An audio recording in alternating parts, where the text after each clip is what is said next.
मेरा नाम जितेंद्र कुमार धनराज, मोरसा गाजीपुर, रामपुर जिला गाजीपुर का निवासी हूँ।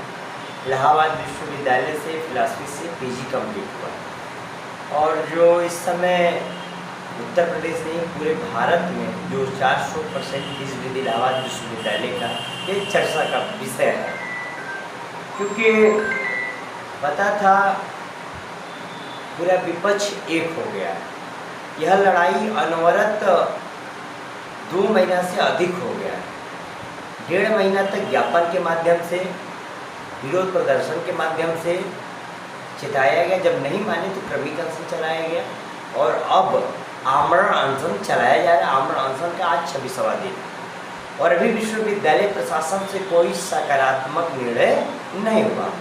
कल जाके प्रयागराज कमिश्नर, प्रयागराज जिलाधिकारी और एसएसपी और जो भी आलाधिकारी थे, छात्र संघ और इलाहाबाद प्रशासन से वार्तालाप हुआ। उसमें विश्वविद्यालय प्रशासन अभी नहीं था।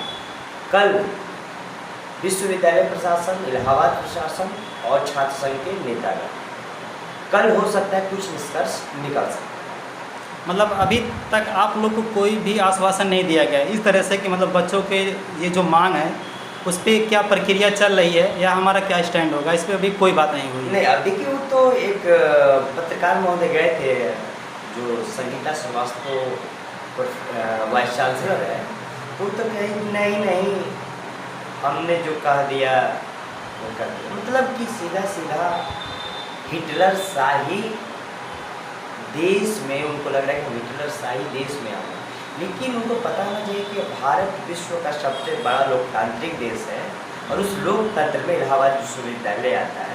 आप उस विश्वविद्यालय की ना हिटलर, तो अगर आप हिटलर शाही के रास्तों पे चलेंगे तो ये भी उनको हर्ष होगा कि जो हिटलर की चाल चलेगा वो हिटलर की मौत मरेगा। इनके पहले भी इनसे भी तनासा रतनलाल हांगलू हुआ करते तो भी वाइस चांसलर थे, उनको भी 2 साल पहले यहाँ से भगाने का कार्य किया, इनको भी भगा दिया जाएगा। अच्छा, आप राजनीति से जुड़े हुए हैं, ठीक है, तो बचपन से लेके अब तक यहाँ तक जो आपका सफ़र है वो कैसा रहा? देखिए, अभी तक तो जो सफ़र था और अभी तक है संघर्षमय सफ़र है, ऐतिहासिक सफ़र है। अभी सफ़र तो बहुत करना है, ये तो सफ़र की तो शुरुआत हुआ है, क्योंकि तो राजनीति का कोख कहा जाता है छात्र संघ इलाहाबाद विश्वविद्यालय। नहीं तो इस पर लोग कहते हैं कि मतलब जो पढ़ने के लिए आप यहाँ पे सिर्फ आए हैं तो आपको राजनीति नहीं करनी चाहिए, ठीक है, लेकिन आप इसको किस तरह से देख रहे हैं या किस तरह से आप इसे लेते हैं? आप इसे जानते हैं कि जब बच्चा पैदा होता है तो पैदा होते तय नहीं कर देता है कि उसको क्या करना है, ठीक। एक और जब विश्वविद्यालय में लड़के आते हैं, या आपको पता है कि इलाहाबाद विश्वविद्यालय प्रधानमंत्री दिया, मुख्यमंत्री दिया और विधायक संसद हर साल देता है। फिर मतलब कि ये समझिए कि इलाहाबाद विश्वविद्यालय जो है कला के क्षेत्र में भी आगे है, राजनीतिक क्षेत्र में भी आगे है, प्रशासनिक क्षेत्र यानी जिलाधिकारी के क्षेत्र में भी आगे। जब विश्वविद्यालय लड़का आता है तो अब वो तय करता है कि हमको करना क्या है। तो जब मैं विश्वविद्यालय आया तो शुरू से सामाजिकता में लगाव, तो तमाम सीनियर और अभिभावक ने कहा कि आप समाज के लिए कुछ करना चाहते हैं तो सिर्फ सोशल वर्कर होकर नहीं कर पाएंगे, क्योंकि इस भारत की दया और दिशा बदलना है तो आपको संसद में जाना पड़ेगा, क्योंकि संसद ही तो इस भारत की कानून बना रही है। संसद आप देख रहे हैं ना कि जो जैसे कि मेक इन इंडिया की बात करते मोदी जो सरकार है जो चाह रही है वो बिल पास कर दे रही है। हाँ, किसानों के हित में बात कर दे रही है, उनको लग रहा है कि हम हित में बात कर रहे हैं, छात्रों को बेरोजगार कर दे रहे हैं। तो हमको वहाँ पे पहुँचना पड़ेगा, क्योंकि ये भी मैं बता दूँ कि मैं एक गरीब परिवार का एक छोटा सा गांव गोसन की बात है, वहाँ से मैं बिलोंग करता हूँ। उससे पहले मैं एक दलित समाज से बिलोंग करता हूँ, लेकिन जब विश्वविद्यालय में आते तो हम एक सिर्फ छात्र रहते हैं, तब हमको लगता है कि कहीं ना कहीं हमारे समाज को प्रतिनिधित्व दिलाने के लिए पॉलिटिकल में आना भी जरूरी है, क्योंकि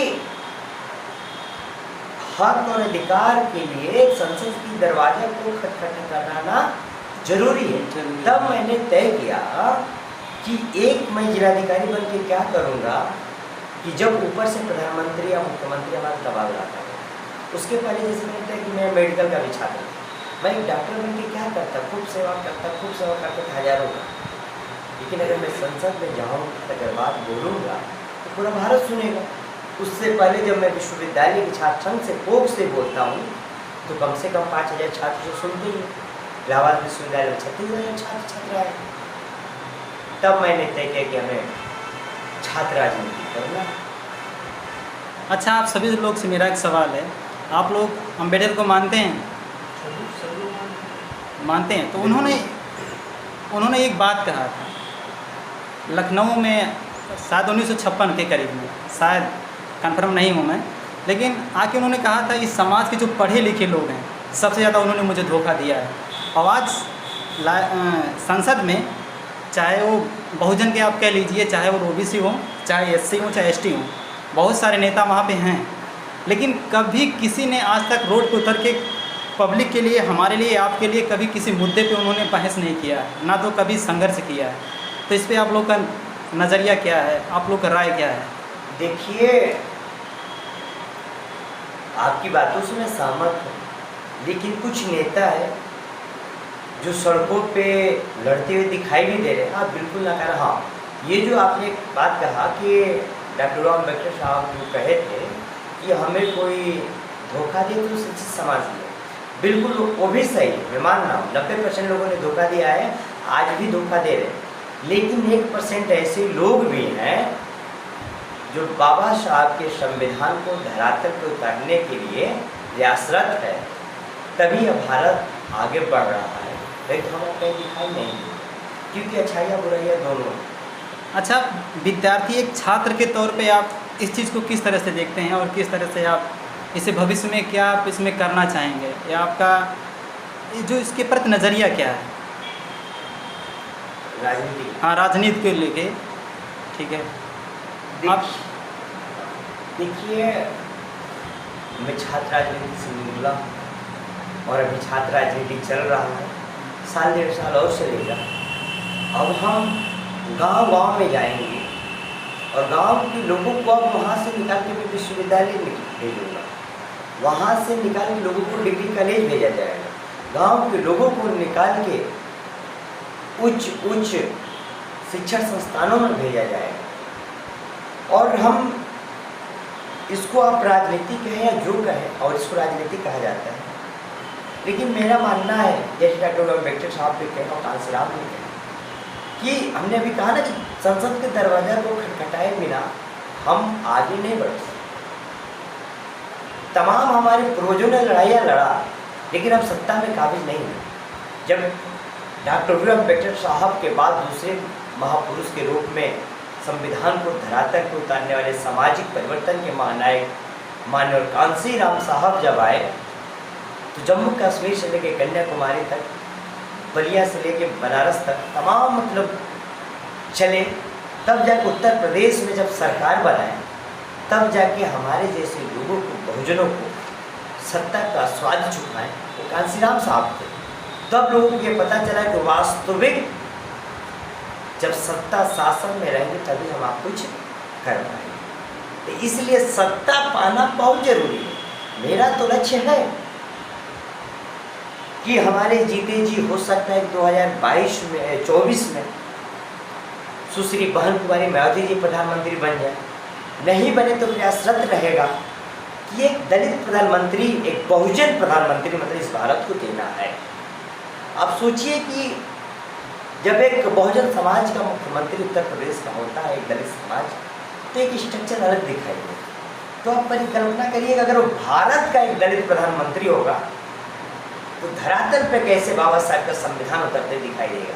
जैसे सुश्री बहन कुमारी जब बनी तो कांसीराम आवास योजना, तमाम योजनाओं के बाद जैसे महापुरुषों की बात तो डॉक्टर भीमराव अम्बेडकर स्मारक स्थल आप लखनऊ में देखिए, वो उत्तर प्रदेश की थी तो उत्तर प्रदेश में, अगर वो प्रधानमंत्री होता तो हमको लगता है कि हर राज्य में होता। हर राज्य की स्थिति उत्तर प्रदेश जैसा और इससे बेहतर दिखाई देता। इसलिए मेरा मानना है कि राजनीति, मैंने कि सभी लोग आ जाए राजनीति में, जिसका जो कर्तव्य, जैसे कि आपका कार्य है पत्रकारिता का, तो आप निस्वार्थ भाव से आप पत्रकारिता करिए। हमारा काम है समाज को आगे ले जाना, नेतृत्व करना, एक बेहतर नेतृत्व अपने समाज को पैदा करना, एक बेहतर से बेहतर नेता पैदा करना। हमारा सपना वही है कि बाबा साहब का संविधान धरातल पे उतरे और हम लोग उच्च पदों पे जाएं। अच्छा, आप राजनीति में धर्म और जाति को किस तरह से देखते हैं? देखिए, राजनीति में धर्म और जात जात। तो किस तरह से आप देखते हैं? देखिए, आप वर्तमान की अगर स्थिति बात करेंगे तो उत्तर प्रदेश की राजनीति अगर देखा जाए तो पूरा जाति पे आधारित है। और इस समय जो आरएसएस का देख रहे हैं आप एजेंडा, जो भारतीय जनता पार्टी की, वो जाति पे भी राजनीति कर रही हैं और धर्म पे भी राजनीति कर रहे हैं। धर्म पे मतलब उनका हिंदू देवी देवता, तो उस पर कर रहे हैं। तो हमें लग रहा है कि जाति से भी उठ के, अगर हमारा देखना मानना चाहिए, जाति से भी उठ के राजनीति करना पड़ेगा और धर्म से भी उठ के जब राजनीति करेंगे तब जाके इस भारत को आज़ाद कराने में जितने भी वीर शहीद हुए, अपने प्राणों की आहुति दिए, डॉक्टर बी आर अम्बेडकर साहब से लेके भगत सिंह से लेके खुदीराम बोस से लेके तमाम बहुजन महापुरुष और तमाम स्वतंत्रता सेनानी, तब जाके उस भारत का निर्माण होगा। यह हानिकारक है।